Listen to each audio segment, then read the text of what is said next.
In this video, I want to look at 7 of the most underrated LEGO Star Wars minifigures ever made, and how these characters are overlooked in the LEGO Star Wars community today. The first minifigure I want to look at is a rather recent one, and that is the Night Trooper, released in the Duel on Peridia in 2024. The Night Trooper is a really interesting new Stormtrooper variant seen in the Ahsoka show, and instantly when I saw it, I was just so excited to see how it would correlate eventually into LEGO. However, it was very obvious that as soon as this one was released, a major part of the community wouldn't like it, as of course, it uses the widely disliked new helmet design. Despite this though, the minifigure looks fantastic, and the torso design with the different straps and damage marks are done really well. And the helmet design is quite good too, depicting these zombified stormtroopers from the show really well. Out of all the new stormtrooper minifigures, this is probably one of my favorites. Additionally, we also have a newer version with a grey helmet that released this month, but that looks a bit odd compared to the standard white, but still rather cool. This one is underrated though because people chose to dislike the new helmet fully, of course, but another reason could be is that people wanted to see Captain Enoch in the Duel on Peridia, and that being replaced simply by this Stormtrooper minifigure could have left a sour taste to some fans. In 2023, LEGO finally remade the TIE Bomber, which is easily one of my favorite modern LEGO Star Wars sets. But what made it even more exciting was the inclusion of Admiral Rey Sloane. This is a character that, as far as I am concerned, never made it to an on-screen appearance, and is mainly reserved to new canon Star Wars novels, first appearing in A New Dawn, but probably most popular in the Aftermath books. As her character isn't that popular, due to the lack of on-screen appearances, many might have overlooked her minifigure completely, seeing it simply as another Imperial officer, which is quite sad, as I think LEGO stepping out of their way to include more obscure new canon characters like this is a really good thing, and I really hope to see this happen a lot more here on out. It is quite sad though that she wasn't seen in her ISB colors in this set, as I think any excuse to see another ISB minifigure would have been amazing. Talking about the ISB, I want to look at Dead Ramiro. Now, right now, this is probably one of my favorite LEGO Star Wars minifigures, even though there are some clear faults with it. This one, however, is generally liked, and as it is basically brand new, people could argue that it isn't underrated necessarily, but I thought I would mention it due to some of the backlash it receives.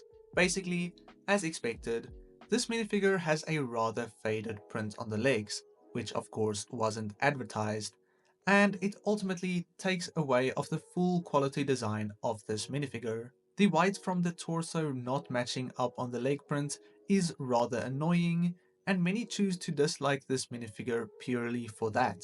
However, putting that aside, this minifigure is phenomenal, with a brand new hair and hat mold that works so well for this character, and could be reused in the future for maybe someone like Juno Eclipse, or basically any other generic female Imperial officer.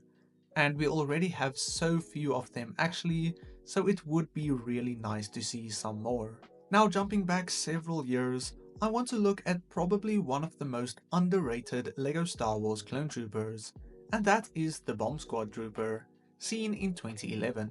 As a child, I thought this was one of the coolest minifigures at the time, and I am still sad I never got one of them. Surprisingly though, after so many years and the insane price clones usually go for, this one is worth only $9.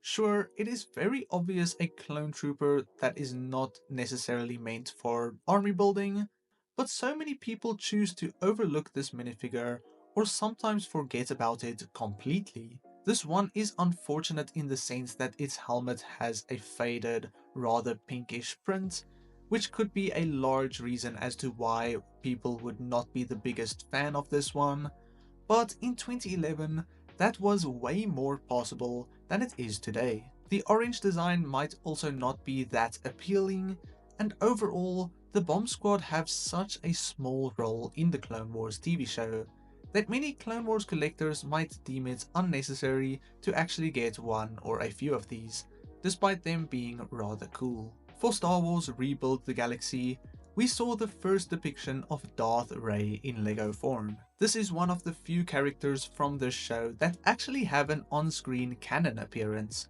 this one from The Rise of Skywalker.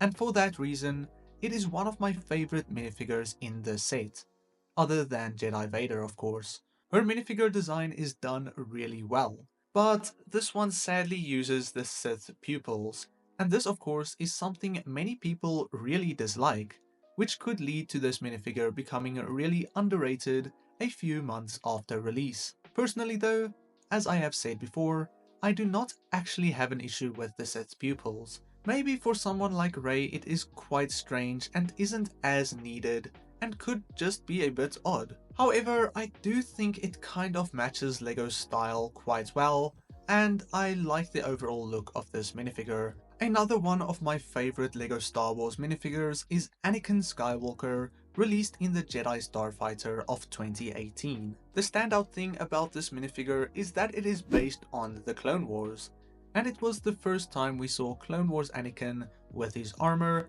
in the more modern style. However, this was not really accurate, as on-screen Anakin has a more brown and blue outfit, and looking at several customs of this, we can see the massive difference in the colors Lego chose to use. This 2018 minifigure was more true to the original Clone Wars Anakin minifigures Lego has made, but in 2018, a lot of people wanted more accuracy. Despite this, I think this minifigure is just so cool. Despite it being a little bit underrated, with the new Clone Wars Obi-Wan coming out, many people are very likely to want to add this 2018 minifigure to their collections again.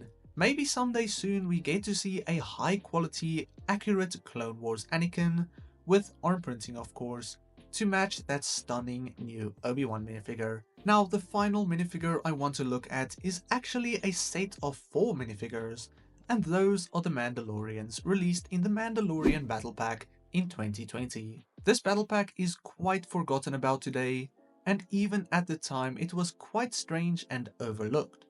But of course, with the rising popularity of Mandalorians, Lego wanted any excuse to make new Mandalorian minifigures.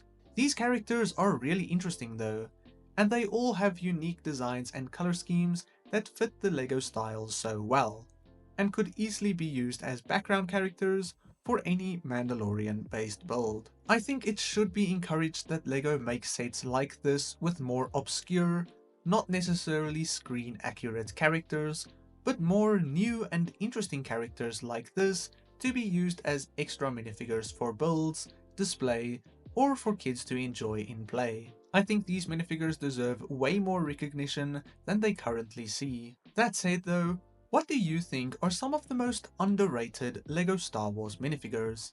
Then I will see you all in the next one. God bless you, and cheers.